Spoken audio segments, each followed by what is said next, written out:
Lolo, uwi ka na ba? Gusto mo hatid na kita bago ako bumalik sa hotel? Wag na. Magsha-shopping na lang muna ako. Pag umuwi ako sa bahay, mababaliw lang ako kakaisip kung anong ginagawa tsaka pinag-uusapan nila Christy. Oh, sige, una na ako Kita na lang tayo. Bye-bye. Ingat ka.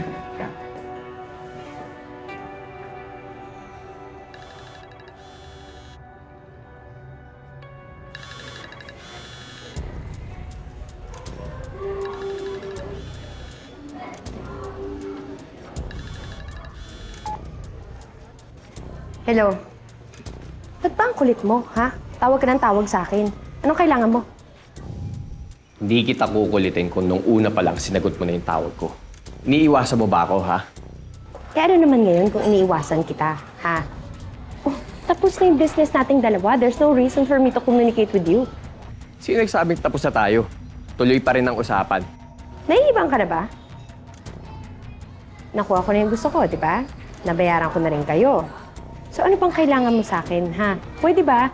Tantanan mo na ako, maghanap ka ng iba mong kausap dahil ako wala kong oras sa mga walang kwentang tao kagaya mo. Kung gusto mong tantanan kita, magpadala ka ulit ng pera. You must be joking. At bakit ako magpapadala sa'yo, ha? Tsaka kapadala ko lang, di ba? Pwede ba matuto ka makontento? Kulang pa nga yun. Magpadala ka pa ng 200,000. Okay ka lang? Anong tingin mo sa akin? Nanganganak ako ng pera? Hindi ako nakikipaglokohan sa'yo. Kapag hindi mo ibinigay yung hinihingi ko, ako mismo maglalaglag sa'yo. Gusto mo bang malaman ni Jordan na ikaw ang nagpadukot at nagpapatay kay Jeff? O ano? Nagulat ka, no? Oo, alam ko na ang pagkatao ni Jeff. Hindi ako mangbang tulad ng iniisip mo. Marunong ako gumamit ng internet, kaya na-discover ko ang connection ni Jeff sa mapapangasawa mo.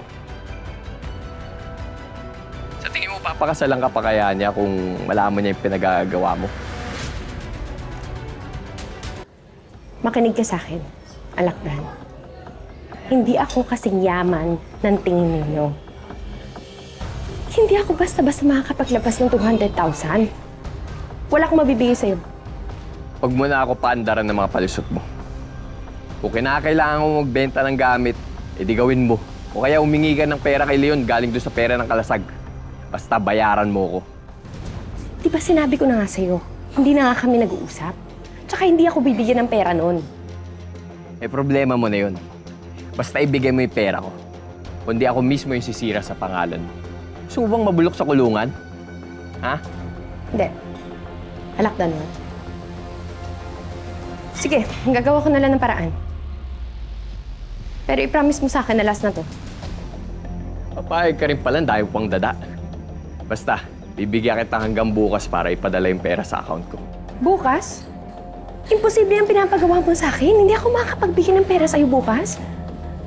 Mamili ka. Ipapadala mo yung pera o ipapadala ko yung kopya ng text mo sa akin kay Jordan na ikaw ang nagpadukot at nagpapatay kay Jeff. O sige. Sige, gagawa kong paraan.